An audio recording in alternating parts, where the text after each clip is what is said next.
Bonjour Virginie et bonjour à Bonjour. tous. Bonjour à tous. J'espère que vous allez bien. Je suis ravie de vous accueillir pour ce live Canson en collaboration avec le PAN. Avant de commencer, comme d'habitude, je vais juste vous demander de me confirmer que tout fonctionne pour vous, le son comme l'image. On va se lancer dans une petite introduction un peu plus officielle avec Virginie, mais n'hésitez pas à me dire s'il y a le moindre souci pour que je puisse intervenir. Bonjour tout le monde et bienvenue à ce live Canson en collaboration avec le PAN. Je suis ravie de vous accueillir aujourd'hui avec Virginie Siveton qui va animer cet atelier et que je vais laisser se présenter dans quelques instants. Pour ma part, je m'appelle Juliette Philippi et je suis l'une des fondatrices du PAN. Le PAN, c'est une école d'art plastique avec des ateliers en ligne à Paris et à Lyon qui sont proposés par plus de 80 artistes. Et on vous accompagne dans votre pratique du dessin, de la peinture, du collage, de tous les arts plastiques de manière générale, que vous soyez débutant ou créatif chevronné. Et je vous mets dans le chat le lien vers le site du PAN pour que vous puissiez découvrir tout ça. Et quand une école d'art plastique rencontre Canson, que vous connaissez déjà très bien, ça donne de super ateliers gratuits pour vous accompagner dans vos créations avec du super matériel de dessin. Et aujourd'hui, c'est toi, Virginie, qui va animer cet atelier. Est-ce que tu peux commencer par te présenter pour les personnes qui te découvrent aujourd'hui? Merci, bonjour. Je suis contente de vous retrouver. Je suis Virginie Siveton, je suis illustratrice et aussi professeure d'art appliqué en lycée professionnel. Et j'ai eu l'occasion de réaliser plusieurs lives pour Canson, donc où on a pu s'amuser le temps d'une petite bulle créative sur plein de techniques différentes. Donc je suis très contente de vous retrouver. Pour ce qui me concerne, je suis illustratrice avec plutôt un univers autour de la pin-up. Donc le sourire et la thématique d'aujourd'hui seront à l'honneur. Exactement, on peut voir à l'écran déjà un petit sourire que nous fait ton illustration. Est-ce que, voilà, donc tu nous as dit ce qu'on allait faire aujourd'hui. Est-ce que tu veux préciser un peu plus le déroulé ou est-ce qu'on part direct sur le matériel? Oui, tout à fait. Pour le déroulé, il s'agit d'une thématique autour de l'anatomie des lèvres. Alors, je vous rassure, on n'est pas obligé d'avoir vraiment tous les termes, juste pour un petit peu de culture et de vocabulaire. On va aborder les différents éléments qui composent la lèvre, comprendre les volumes, arriver à les retranscrire en dessin. Donc on va prendre un petit temps pour observer le modèle afin de le retraduire ensuite sur le book de Canson. Trop bien. Et alors, est-ce que tu peux nous dire le matériel que tu vas utiliser pour cet atelier? Yes. En termes de matériel, on sera sur les nouveaux papiers Canson avec la gamme X-Smart qui est déclinée sur plusieurs modèles, plusieurs blocs. Aujourd'hui, on va utiliser celui du fan art, d'où la petite référence aussi avec les lèvres de Madonna. On voit son petit grain de beauté qui était plus en référence à Marilyn Monroe peut-être. Mais on sera sur le book manga, sur le book de Canson fan art. Il s'agit pour l'instant de la taille A4 avec un grammage de 250 grammes, ce qui permet d'avoir un papier relativement épais. Et la particularité de ces feuilles-là, c'est qu'elles sont collées sur le côté, donc elles s'ouvrent comme un livre. Et le papier est extrêmement blanc et extrêmement lisse, donc ce qui va être super pour utiliser les feutres. On sera sur les Giotto avec les brushes, les Turbo Soft Brush. Donc je vous ai sorti notamment la sélection de couleurs qu'on utilisera au cours du live avec du vert, du violet, du rouge, du pourpre et une couleur un peu plus pastel. Et donc vous retrouvez sous la gamme des couleurs intenses pour avoir vraiment des couleurs assez vives. En termes de matériel, on aura également besoin de crayons à papier, gomme et règles. Alors la règle, je vais vous montrer, c'est plus pour de l'observation, pour aider. Et à la toute fin du live, je vous montrerai une petite particularité pour animer cette bouche, avoir un décor un petit peu plus pop et pourquoi pas avec des motifs rock. Trop bien, plein de surprises donc pour la fin de ce live. On va pouvoir se mettre à l'ouvrage. Je vous précise juste que vous aurez l'occasion de poster toutes vos réalisations à la fin de l'atelier sur le groupe des ateliers Canson, dont je vais vous partager le lien dans le chat. N'hésitez pas à le faire parce que c'est toujours un plaisir que de recevoir voilà, ces photos. On organise aussi un tirage au sort qui va vous permettre de gagner le matériel qui est utilisé pendant cet atelier, ainsi qu'un cours au PAN, un cours d'une heure et demie de votre choix.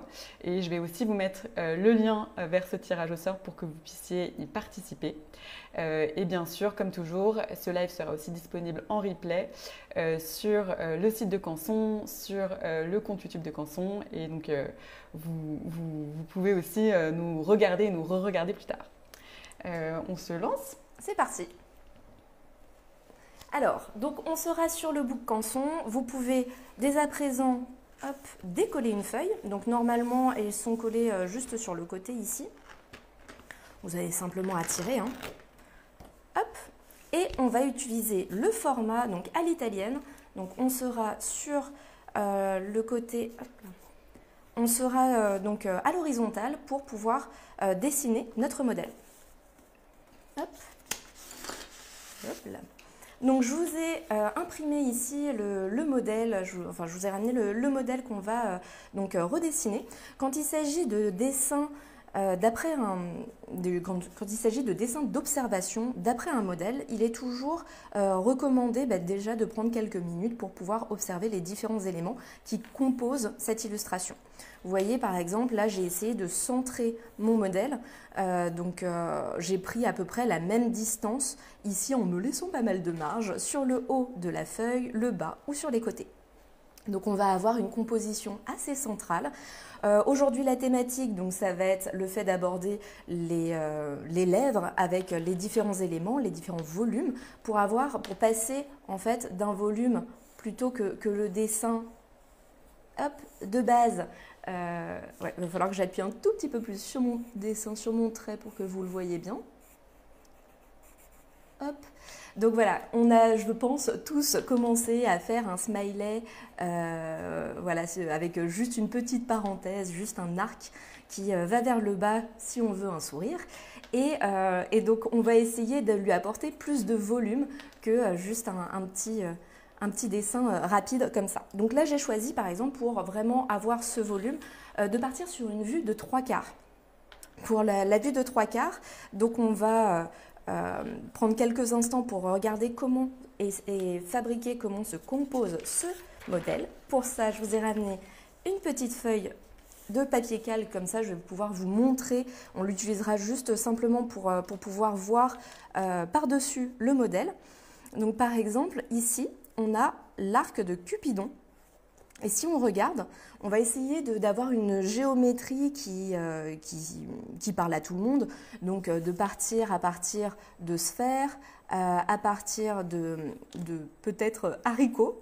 J'aime bien la référence au haricot. Ça permet d'avoir quelque chose qui est un petit peu déformé, mais on comprend tout de suite le volume.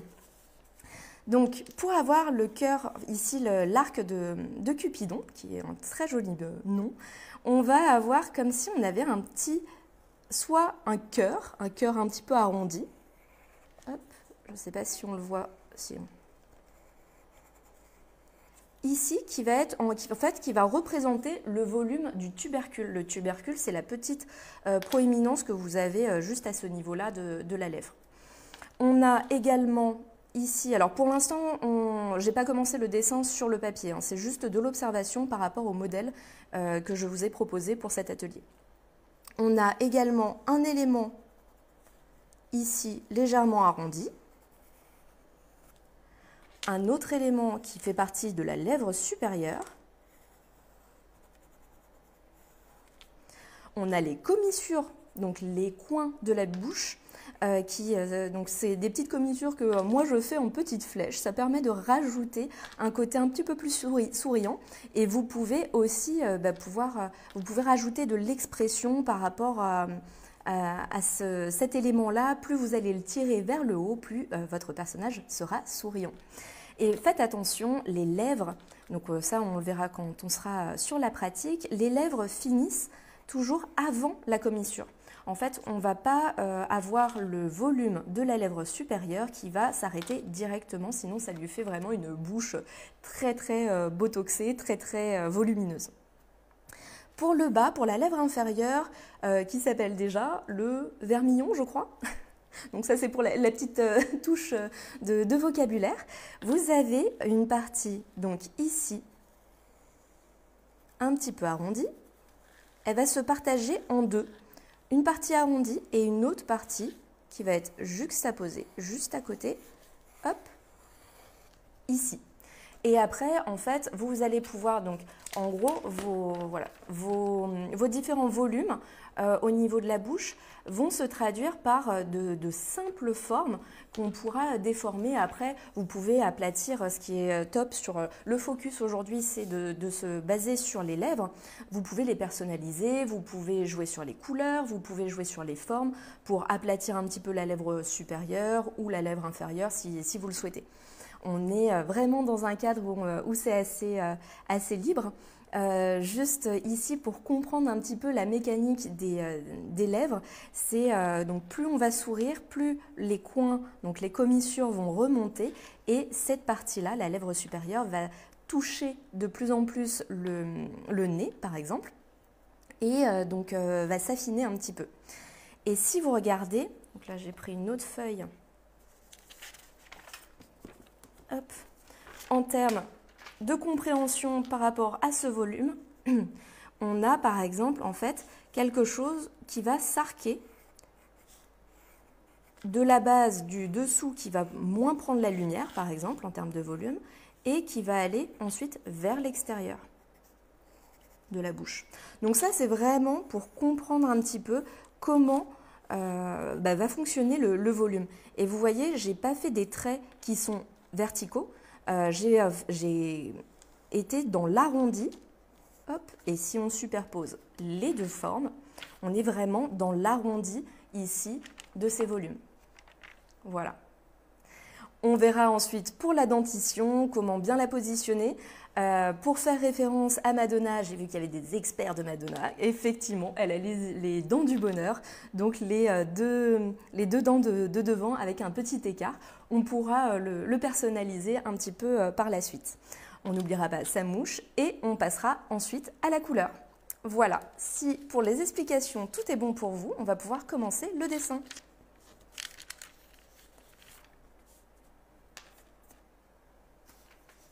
Tout est OK? Tout fonctionne. J'ai pas de questions pour le moment sur le chat. Je pense qu'on peut se lancer, mais n'hésitez pas si vous avez des questions au fur et à mesure de cet atelier. C'est parfait. Alors, pour pouvoir donc placer notre modèle, on va, comme je vous l'ai dit, se concentrer sur le milieu de la feuille.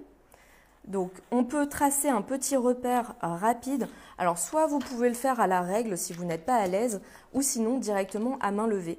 Le but, c'est pas d'être au centimètre près, mais d'avoir un petit repère vertical, donc en aplomb, et un repère à l'horizontale. Je vais appuyer un petit peu plus sur mon crayon pour que vous voyez. Ok. Donc là, c'est vraiment le repère. On peut le faire sur le modèle si vous avez pensé à l'imprimer. Hop.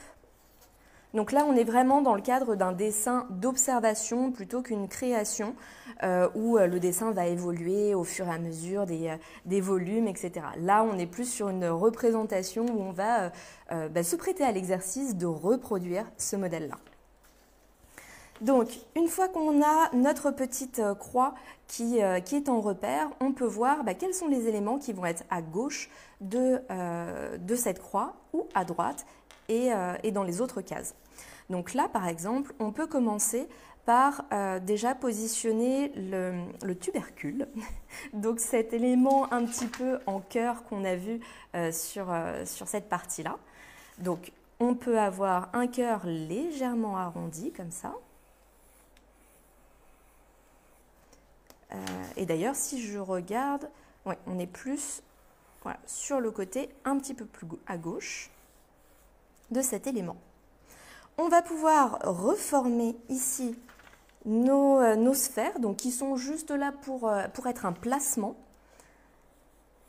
Et ça permet de comprendre donc, à la fois les différents volumes et ensuite de pouvoir les réinterpréter, jouer avec leur épaisseur. Tac. Si on regarde sur le niveau, Là, on a un niveau où on est un petit peu plus au-dessus sur cette partie de la lèvre et on va aller un peu plus bas sur la partie qui est à droite.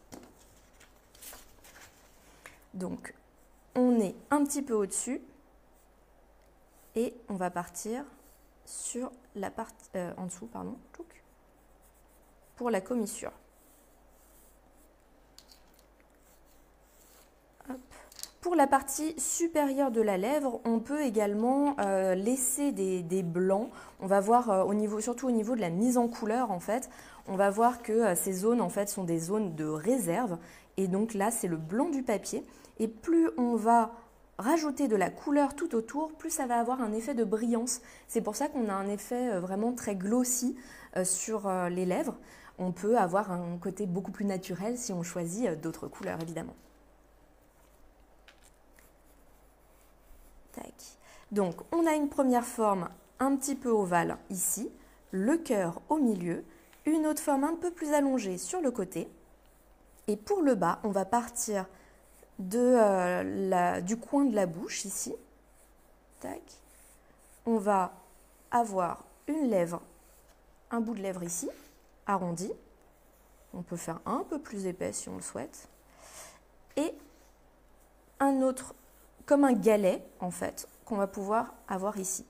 Plus on va choisir de simplifier les formes, plus ça va être accessible. Et ça va vraiment être pour tous les niveaux.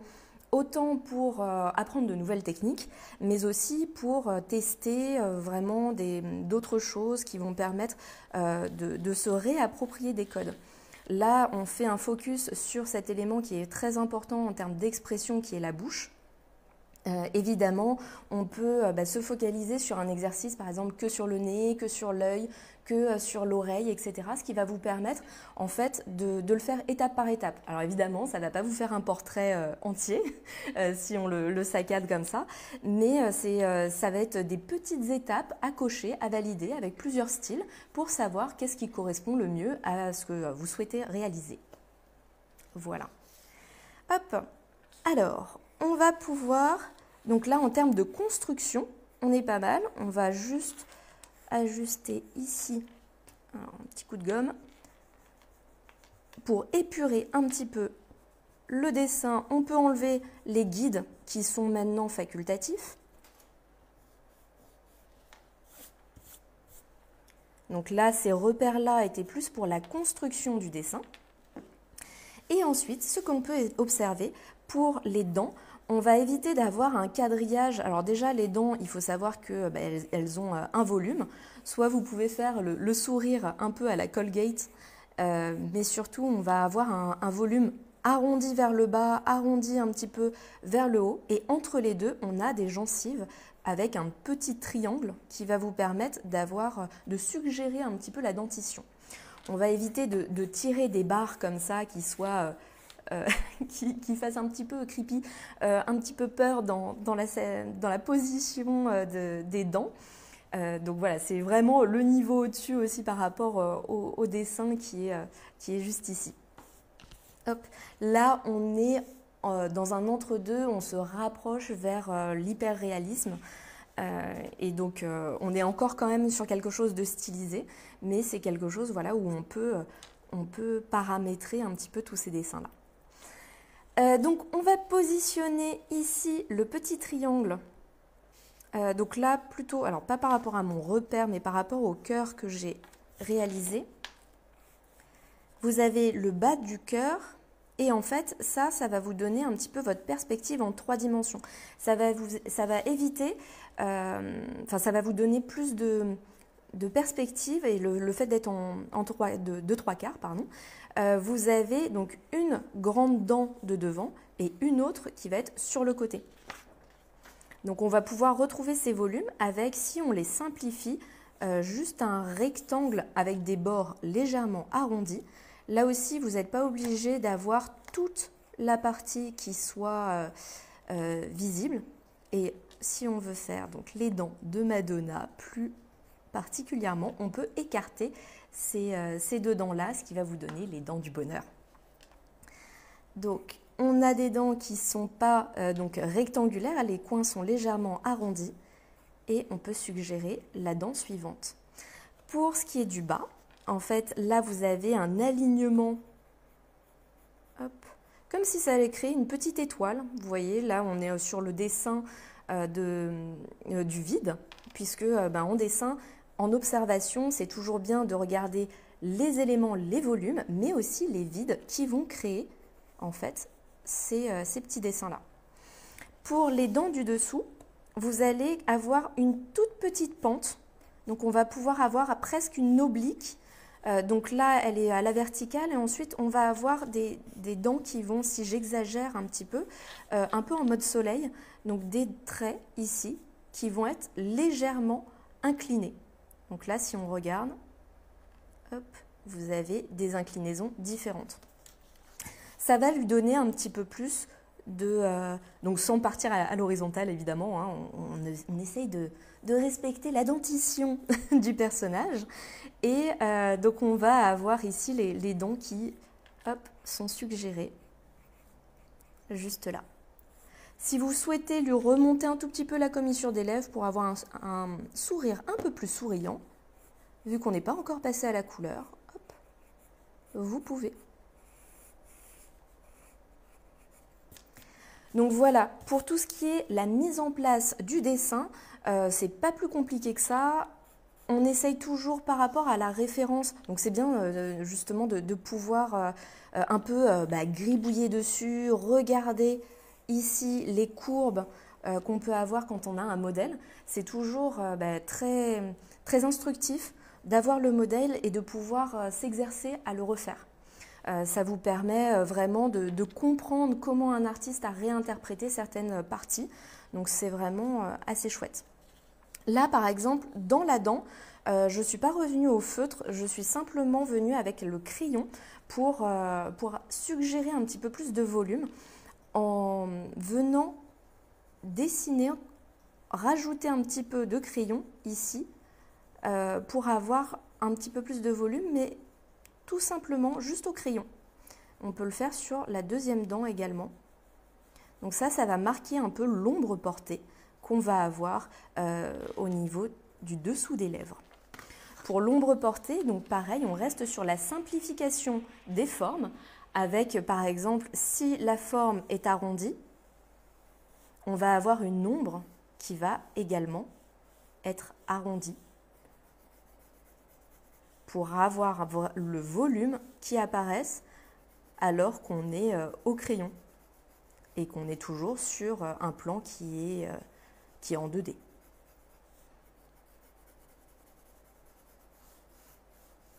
Pour avoir la même chose sur un rectangle, là ça va être plutôt en fonction de l'orientation de l'éclairage, hein, toujours.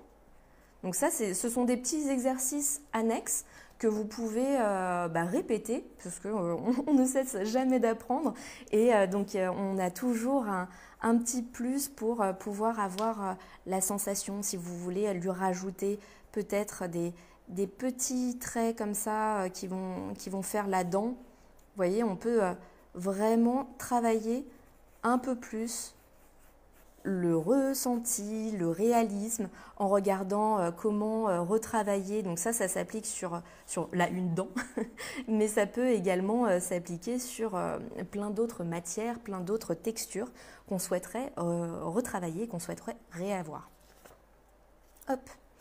Donc pour la mise en place, on n'oublie pas le grain de beauté qui va se situer ici, dans la diagonale, hop, juste ici, et qui est comme une petite mouche juste au-dessus de la lèvre sur le coin qui est là à gauche de l'image. Si c'est bon pour vous, on va passer à la couleur. Et j'ai l'impression que tout va bien, que tes explications sont très claires, donc on va pouvoir y aller. Et bien c'est parti, très bien. Alors, pour la couleur, on va utiliser donc des feutres. Des feutres ici de la gamme Giotto. Vous avez pu le voir sur d'autres lives où on les a utilisés par exemple pour de la calligraphie ou autre. La pointe est relativement douce. Donc là, hop, on va pouvoir jouer avec le fait d'à peine effleurer le papier ou au contraire d'élargir et donc de pouvoir jouer sur des pleins et des déliés, des lignes beaucoup plus fines comme des passages beaucoup plus épais qui vont permettre de jouer sur les différentes valeurs. Donc là aussi, pour reprendre ma petite sphère qui est ici éclairée, on peut avoir une sphère qui va être beaucoup plus luisante, on va dire, avec la couleur. Donc on va respecter ce qu'on a fait au crayon. Et hop, en couleur, on va pouvoir travailler. Plus on va la superposer, plus elle va s'intensifier en pigment. Et vous allez voir qu'il ne faut pas hésiter à changer de couleur pour dégrader cette technique-là. Donc on peut revenir par exemple ici sur un dégradé. Donc là j'ai pris par exemple le pastel, donc un rose un peu plus clair. Vous pouvez aussi les diluer avec de l'eau, puisque ce sont des feutres qui contiennent de l'eau, donc vous pouvez revenir avec un pinceau pour estomper et avoir quelque chose d'encore plus doux. Ou alors, à contrario, revenir avec un pinceau, donc là, encore plus foncé, une teinte, par exemple, alors j'ai dit pourpre tout à l'heure, mais c'est plutôt purple, c'est plutôt violet. Donc on peut avoir ici quelque chose qui va monter en gamme par rapport à la couleur, qui va permettre d'avoir des volumes. Et on le verra également ici dans les jointures. Je suis venue non pas ajouter du noir, mais je suis venue utiliser la complémentaire en termes de couleur, donc qui va être plutôt une superposition donc avec du vert, ce qui va permettre d'avoir les ombres ici dans les commissures, juste par petites taches, par petits points. Hop. Alors, on va venir donc appliquer notre couleur avec le modèle qu'on avait fait juste auparavant. Donc là, ça va être vraiment, on va essayer de réavoir ces volumes juste avec la mise en lumière. Et petit point avant de commencer aussi sur la couleur, là, quand on observe ici, si on regarde bien, donc on a une zone de réserve qui est le blanc du papier. Et je suis simplement venue, donc là c'était pour avoir le côté un peu tendance, avec la ring light, donc ces anneaux que vous voyez dans les yeux, parfois sur certaines photos ou vidéos. Et bien là, sur les lèvres, pour avoir cette petite technique-là, c'est simplement qu'on va pouvoir avoir du rouge ou du rose sur tout le pourtour. Donc là, on va colorier en rose. Et la technique, c'est de rajouter un peu de couleur au milieu, tout en préservant la zone blanche qui est là arrondie. Alors arrondi plus ou moins, on évite de faire un rond très très marqué, sinon ça dénote un petit peu et ça permet de ne pas avoir de naturel. Mais c'est ce qu'on va faire aussi ici, c'est que par petits à-coups, donc là c'est pas vraiment réfléchi, c'est des petites zones qu'on est venu, on a laissé en blanc tout simplement. Donc sur les couleurs dont on va avoir besoin, je vous ai sorti ces gammes-là, donc cette sélection de couleurs. On va avoir principalement un rose assez clair, un rouge pour intensifier un petit peu la couleur. Là, ça va être pour les ombres. Les ombres, on va avoir donc une superposition avec du vert et vous voyez pourtant sur le résultat, on n'a pas de vert apparent. Donc c'est toute la subtilité de ces feutres, c'est qu'on peut les superposer. Et si on veut jouer avec encore plus de contraste, on peut avoir une petite touche de violet. Je n'ai pas du tout utilisé de noir sur cette illustration. Voilà. Une question de Charlène qui a peur de tacher le feutre clair en le passant sur du foncé. Est-ce que tu sais si ça tâche, si après on peut quand même utiliser le feutre clair avec sa couleur naturelle ou si effectivement il faut faire un peu attention à ça? Alors évidemment l'idéal c'est de faire attention. Après c'est vrai que si par exemple je reviens, donc c'est ce que j'ai fait ici en fait, j'ai utilisé le rose par-dessus la couleur rouge qui est plus intense. Donc ça va être vraiment, là où il faut faire attention, c'est quand on utilise par exemple du jaune. Le jaune c'est assez trompeur, c'est que si on utilise du jaune, alors pour ça il y a plusieurs solutions, soit on attend, je vais vous sortir le jaune, soit on attend que ce soit sec, comme par exemple la trace que j'ai faite ici. Si je reviens avec du jaune, en fait, il faut bien que je fasse attention à prendre un petit brouillon et tout simplement à l'estomper comme ça, à vérifier qu'il est opérationnel et que je ne vais pas avoir une tache. Après, ce sont des encres qui sont aquarellables, donc ça veut dire que si on rajoute de l'eau, donc soit par frottement on peut estomper et donc réavoir la couleur du feutre, soit avec de l'eau on peut venir nettoyer très gentiment la pointe. Et donc là, ça ne bave pas et ça ne les fait pas trop transparentes. Voilà. Mais c'est vraiment, en fait, on a souvent peur quand on fait passer à la mise en couleur de gâcher son dessin et surtout d'abîmer ses feutres. Et je comprends, puisque c'est du matériel qu'on essaye de chérir un maximum. Et donc, en fait, le matériel est fait pour être utilisé. Donc, il ne faut pas avoir peur de ça. Et si jamais il y a des éléments qui ne se passent pas forcément comme on a prévu, déjà, c'est en testant qu'on va voir comment ça réagit. Le feutre à eau n'est pas pareil que le feutre à alcool ni le feutre à acrylique par exemple. Mais pour ça, il faut... Voilà, si on est sur des couleurs qui sont relativement similaires, il sera plus facile de faire un dégradé et plus facile de changer de teinte et de passer d'une teinte à l'autre. Voilà. Super, merci pour tes explications. Je t'en prie. Alors, on va commencer la couleur en délimitant, un petit peu comme si on délimitait les lèvres, donc la bordure, juste ici. Donc, on va incliner un petit peu sur le papier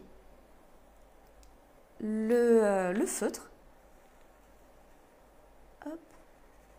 Ça permet d'avoir le contour qui soit à peu près clean. Je viens de dépasser. Et donc, on va faire la même chose pour le bas. Donc, l'avantage de ce papier, c'est que l'encre glisse dessus. On est sur un papier qui est lisse et épais.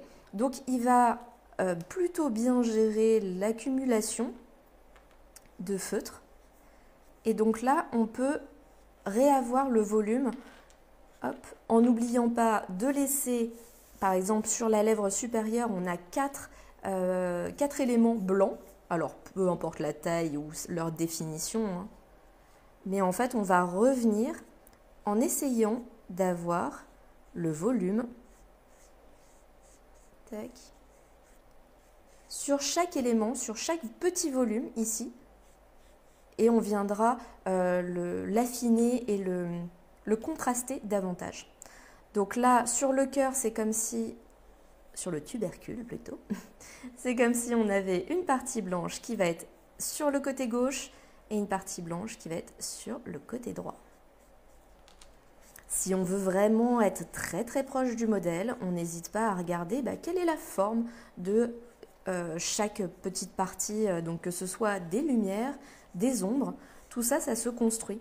Et par exemple, pour être vraiment très très proche d'un portrait de star, d'un portrait d'un personnage en particulier, en fait, il ne faut pas hésiter à regarder et bien analyser son modèle. Ici, on va faire la petite technique de la ring light. C'est tout simplement de l'éclairage qui soit presque en anneau.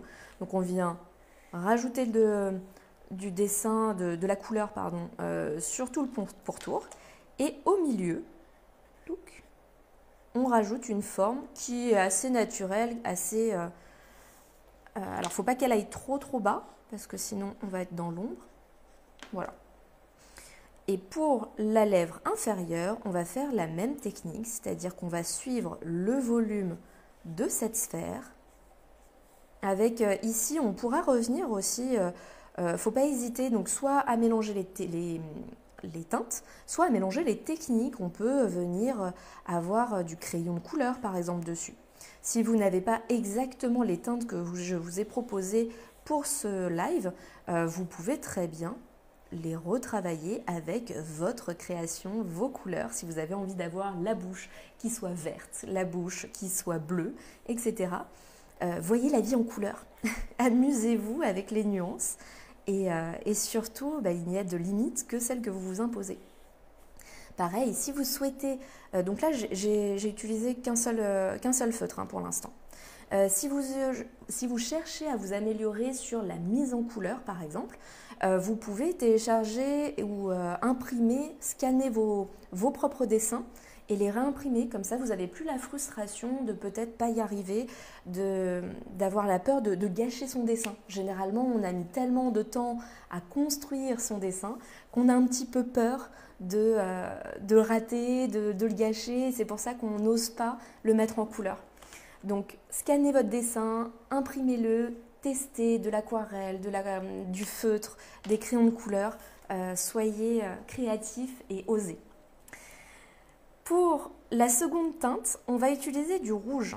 Et on va venir sculpter la couleur en rajoutant un peu d'ombre.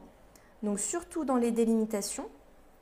On a dit, plus vous allez revenir sur les ombres, plus vous allez revenir sur les passages qui sont déjà marqués, hop, et plus la couleur va s'intensifier. Tac. Donc là, on va pouvoir avoir déjà le tour de la bouche. Et en attendant, puisque c'est légèrement encore humide, soit vous pouvez venir jouer avec un pinceau, soit avec la première couleur, vous pouvez revenir sur cette démarcation pour flouter le passage d'une couleur à l'autre. Et donc là, n'ayez pas peur, ça ne va pas les abîmer, c'est fait pour.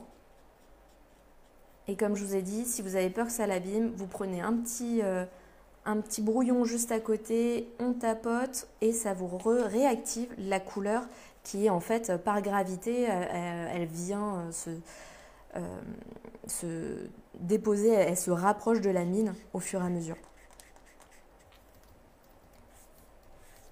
Donc par à-coup, ici, je reviens sur la délimitation pour estomper la marque qui est un petit peu agressive. Ok ? On peut rajouter des ombres sur cette partie-là. Donc là, je suis venue légèrement l'humidifier avec la première teinte. Et on peut revenir donc, avec une teinte un peu plus accentuée sur le bas, sans pour autant aller jusqu'à la limite. Regardez bien. Je ne suis pas allée jusqu'à la limite du trait, ce qui me permet d'avoir comme si on avait un petit réau de lumière.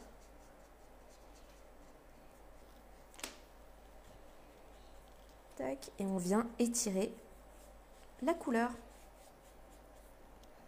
Tac. Sur le dessus, ici, on peut refaire notre petite parenthèse, notre petit arc ici, en venant l'accentuer, le contraster un petit peu.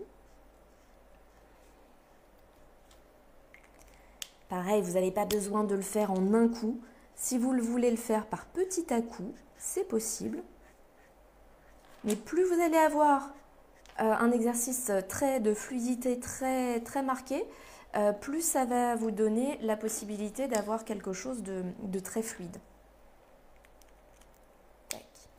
Avec ce même rose, on peut venir très légèrement teinter les gencives lorsqu'elles se voient. Par exemple, on a un bout de gencive ici entre les deux dents. Tac. Et là, j'avais mis un petit peu de rose aussi. Le reste, vous allez avoir cette partie-là qui, en fait, la zone de contact entre les deux lèvres qui va être beaucoup plus foncée. Vous avez ce petit triangle juste ici et ainsi que la zone qui va être identifiée juste sur le coin de la bouche qui permet de comprendre que la zone est en relief et que c'est un 3/4. Donc là, on va pouvoir venir avec le purple, le violet, accentuer un petit peu ces ombres-là. Donc on peut revenir juste sur la délimitation de la première dent et définir par négatif, donc juste en faisant l'ombre, définir la dent qui va être juste en dessous.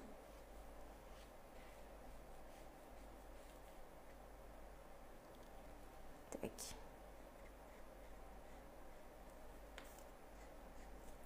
Voilà, on peut l'étirer pour la prolonger, pour avoir quelque chose d'un peu plus naturel également.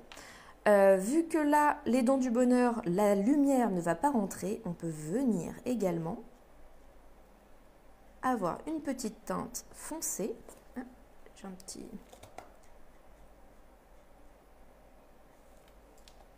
Donc entre les deux dents, cet espace qu'on appelle les espaces négatifs vont permettre d'avoir les volumes. Est-ce que tu as une alternative au violet si jamais on n'a pas ça en stock chez soi? Alors, vous pouvez superposer du bleu et du rouge, ça vous fera du violet. Ok, super. Donc comme en peinture, en fait, on va réavoir des teintes qui peuvent se superposer. Et en se mixant, c'est comme ça que justement avec le vert qu'on va utiliser dans quelques instants, on va pouvoir rajouter encore plus de contraste. Tac. Alors là, je mis par rapport au modèle, je vais rajouter un petit trou dans la dent. Et on va pouvoir ici accentuer l'ombre. Et alors j'ai un commentaire sur le fait que ces feutres sèchent vite. Est-ce qu'il y a une notion de les travailler à sec ou plutôt quand ils n'ont pas encore séché, ou est-ce que c'est peu importe Alors, les temps de séchage? Comme tous les feutres, il faut bien penser, si on ne les utilise pas, à les reboucher. Tout simplement, ça peut paraître vraiment très très bête, hein, mais le nombre de fois où en atelier, il y a des enfants qui le laissent généralement, parce que les adultes ont plus la notion du petit clic qui se referme. Voilà, du petit clic qui préserve le porte-monnaie. Après, voilà, le matériel est fait pour être utilisé. Ils sont pas particulièrement, enfin, ils sèchent pas particulièrement rapidement. On peut les utiliser là, par exemple, on va les utiliser pendant 1 heure. Il y a aucun souci. Okay. Il faut, si on veut le préserver et l'adoucir, ils sont solubles à l'eau. Donc on peut aussi les diluer et travailler avec des teintes beaucoup plus light, beaucoup plus pastel. Ok. Alors moi je pensais surtout au fait qu'ils sèchent sur la feuille. Ah, c'est peut-être pas la question d'ailleurs de Valérie, mais est-ce que justement il y a cette notion-là en feutre, ou est-ce que... alors ouais, c'est vrai que là il faut, en fait, plus on va avoir de la dextérité, de l'expérience et de la pratique, plus on va aller vite dans la pratique de la mise en couleur. Okay. Après, vous pouvez très bien aller à votre rythme et le faire peut-être surface par surface. C'est pour ça que de se concentrer sur un exercice tel que celui de la bouche, qui évidemment ne va pas vous donner un portrait complet, mais le fait de se baser juste sur cet élément-là, ça va être moins frustrant d'avoir une... Comment le dire, ça va être moins frustrant de réussir un petit élément. Et en fait, plus vous allez vous exercer, plus vous allez trouver des petites astuces, des petites facilités qui vont vous permettre d'aller plus vite dans la réalisation, je vais y arriver, de la mise en couleur. Ok, super. Voilà.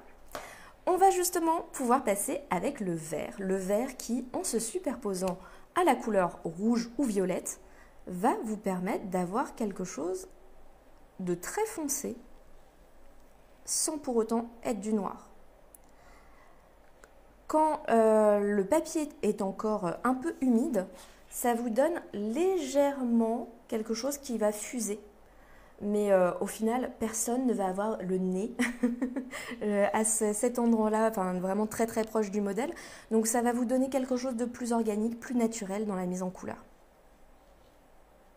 Il ne faut pas avoir peur de se laisser surprendre par les teintes, par la superposition, évidemment d'avoir des connaissances en peinture ou autre. Ça peut paraître particulier de mettre du vert sur une bouche qui n'est pas verte, qui n'est pas avec du lipstick, du rouge à lèvres vert.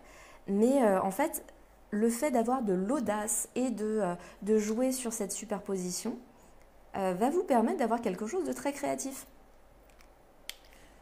Et alors effectivement, Denise commande vert complémentaire du rouge. Est-ce que c'est pour ça que tu l'as choisi? Tout à fait. Voilà. Denise me connaît. Mais c'est tout à fait ça en fait. Vous avez un cercle chromatique et dans le cercle chromatique, les couleurs complémentaires sont les deux couleurs qui vont s'opposer dans le cercle. C'est-à-dire que le violet va réagir par rapport au jaune, le bleu va réagir par rapport au orange et le rouge par rapport au vert. Elles vont ressortir particulièrement. Là, pour la petite mouche, on peut la faire violette et rajouter un petit peu de vert par-dessus pour avoir quelque chose, encore une fois, sur une sélection de couleurs. Hein, vous avez vu, il y a 1, 2, 3, il y a 6 teintes. Donc, j'ai choisi d'avoir une sélection assez restreinte de teintes qui va permettre justement de pouvoir s'amuser avec ces couleurs-là. Alors, on va pouvoir rajouter ici, j'ai oublié un petit creux.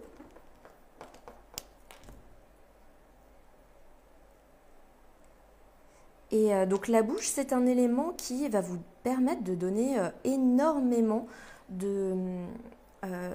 d'expression à votre personnage. Donc là, par exemple, on imagine, est-ce que vous avez le son che quand on voit le modèle, on peut jouer vraiment sur la déformation des lèvres une fois qu'on a compris les volumes de base. Et donc là, par exemple, je vais pouvoir revenir pour sculpter légèrement au crayon les volumes. Comme ça, on reste sur quelque chose qui se concentre sur les lèvres, mais on a quand même le volume des dents à l'intérieur. Alors, à ne pas trop accentuer, sinon ça peut tout de suite vous donner un sourire un petit peu creepy.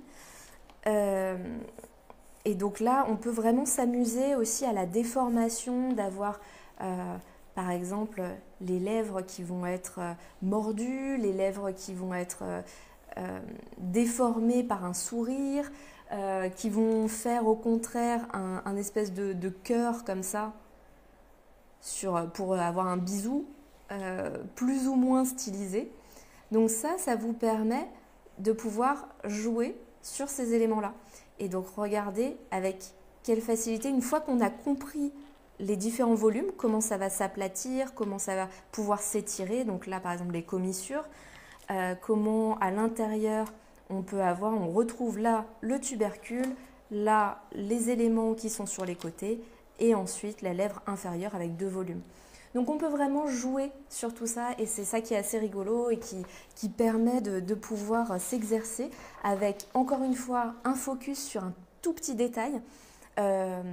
Ça peut être la bouche, ça peut être le nez, ça peut être l'œil. Et l'œil, alors vous avez énormément de possibilités sur la définition, les couleurs des iris, etc. Donc vous pouvez vraiment vous amuser avec ces possibilités-là. Donc on peut accentuer, donc comme je disais, en revenant par exemple peut-être avec un mix de crayons.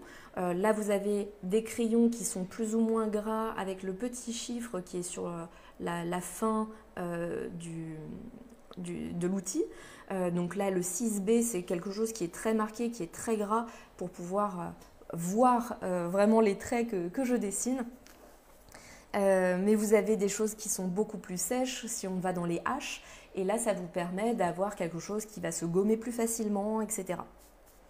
Donc on peut, donc là on a un 3/4, on peut s'amuser à faire un dessin qui soit purement de face. N'hésitez pas à prendre en référence votre propre bouche, jusqu'à preuve du contraire, je pense qu'on en a tous une, et donc à voir quelles sont les déformations qu'on peut avoir, et ça c'est très rigolo, qu'on soit un enfant, qu'on soit un adulte, toutes les possibilités sont présentes. Donc il ne faut vraiment pas hésiter. Ouais, ça donne vraiment envie de jouer avec ce papier et ces feutres qui ont l'air le dessin, pour pouvoir le faire. Le dessin, c'est avant tout de l'observation. Évidemment, ça passe par la pratique. Et pour ça, il faut se laisser un petit temps d'adaptation.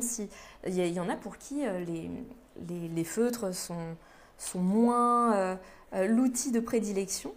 Mais n'hésitez pas à leur donner leur chance. Et aussi, derrière, à nous envoyer des photos de ce que vous avez fait, notamment sur le groupe des ateliers Canson, parce que c'est quand même sympa aussi de voir vos réalisations et de voir aussi les adaptations que vous pouvez faire en fonction des différents sujets que vous allez traiter. Tout à fait. Je vous remets le lien tout de suite dans le chat pour que vous puissiez l'avoir à portée de main. Alors évidemment, toutes les bouches seront différentes en fonction de l'épaisseur de la lèvre inférieure, l'épaisseur de la lèvre supérieure, si on voit la dentition ou pas. Là, on a une dentition qui est digne d'une petite consultation chez le dentiste. Mais vous pouvez très bien jouer sur ces éléments-là, avoir quelque chose qui est beaucoup plus stylisé, beaucoup plus simplifié en termes de dentition, avec un bloc notamment. Hop. Et donc là, vous allez avoir très légèrement ici la lèvre supérieure très fine, beaucoup plus ici on retrouve les deux volumes sur la lèvre inférieure. Et donc là, on peut vraiment s'amuser sur plein de possibilités. Je vous avais réservé aussi un petit, puisqu'on arrive sur la fin, les 10 dernières minutes du live, je vous avais réservé un petit élément qui permet d'habiller un petit peu vos tests de dessin. À moins que vous ayez des questions, on va pouvoir aborder cette partie-là. Alors, j'ai peut-être une petite question de Daniel qui n'a pas réussi à obtenir cet effet fondu. Elle nous dit que le tracé est très marqué. Est-ce que tu as des conseils justement pour aider Daniel à se Oui, alors pour faciliter les fondus, il faut toujours privilégier d'avoir des gammes de couleurs qui soient à peu près similaires, assez proches en tout cas, et à revenir en fait à construire un petit peu à l'envers sa couleur. C'est-à-dire qu'on va commencer par le foncé, donc en base, et pour avoir quelque chose de fondu, on revient avec une couleur claire dans la couleur foncée et on revient sur cette démarcation. Et là, vous allez voir que la dite démarcation va s'estomper normalement. On vient la frotter un petit peu si elle est récalcitrante. Hop. Et regardez comment le bisou apparaît en live. Donc là, on revient avec la couleur foncée.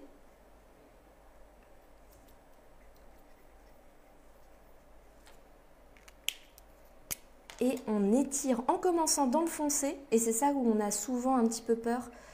Et on revient, on l'étire en la prolongeant, en venant l'estomper. Regardez-moi ce bisou de pin-up. Et ça, souvent, c'est quelque chose où on a un peu peur de le faire. Et si ça ne fonctionne pas, c'est peut-être que votre papier est trop fin. Si c'est trop fin, vous allez peut-être boulocher un petit peu le papier. Mais là, j'ai beau revenir dessus. Et la preuve en live, c'est que ça ne transperce pas. Alors que vous avez certains types de papier qui, à force de revenir dessus, par exemple ici, le papier de mon brouillon. Regardez, ça c'est le crash test de live. Vous êtes en direct et vous voyez que c'est pas le même papier. Je vous avais ramené un papier un peu plus, c'est du papier machine pour avoir mon brouillon juste au-dessus. Donc il faut tester les différents papiers, voir quel papier va le plus accuser le coup, le fait de pouvoir... vous voyez, même sur le papier machine, hein, ça fonctionne bien. Le problème du papier machine, c'est que si vous n'allez pas assez vite dans votre gestuelle, le feutre va s'imbiber dans le papier, dans le support. Et donc, on va avoir un effet un peu buvard. Ou alors, ces effets-là, si on regarde ici, qui commencent à boulocher un petit peu le papier. Parce qu'encore une fois, là, c'est sur du papier standard. C'était le brouillon. Voilà. Merci beaucoup.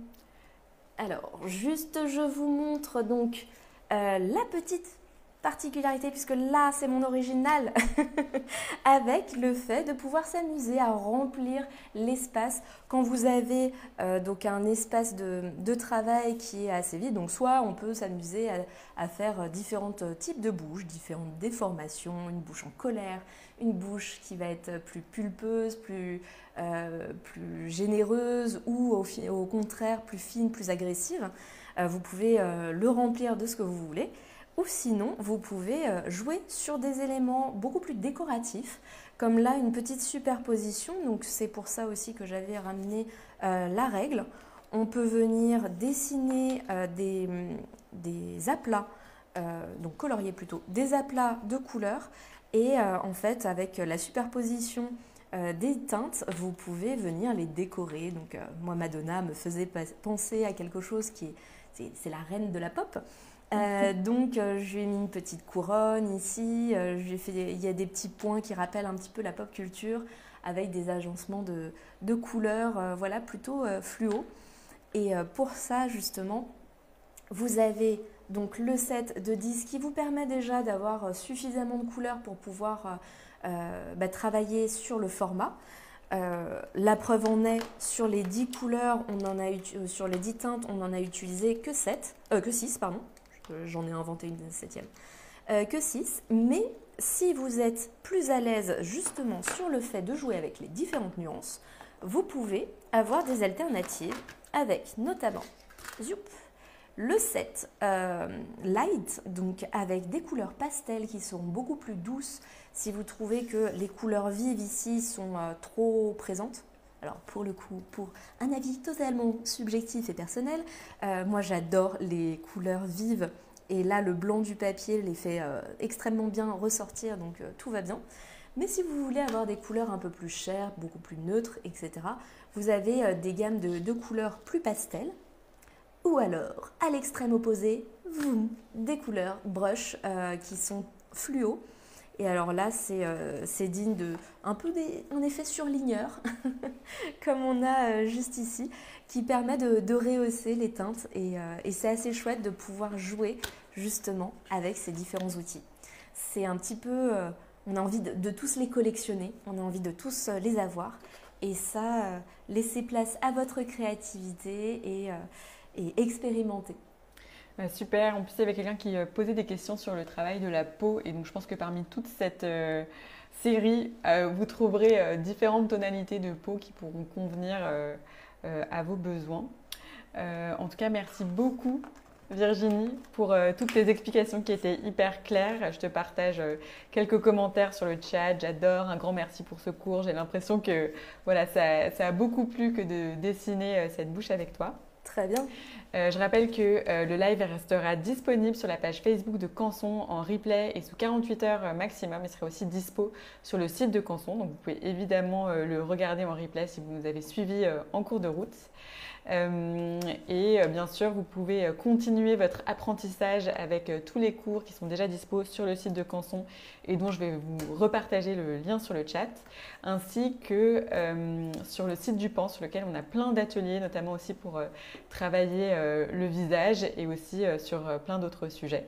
Et enfin, je vous rappelle que vous pouvez continuer à participer au tirage au sort pendant les jours à venir pour tenter de remporter le matériel qui a été utilisé ce soir, ainsi qu'un cours du PAN.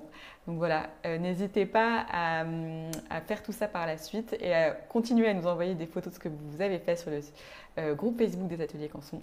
En tout cas, merci beaucoup Virginie pour cet atelier et on espère à une prochaine fois pour de nouveaux ateliers.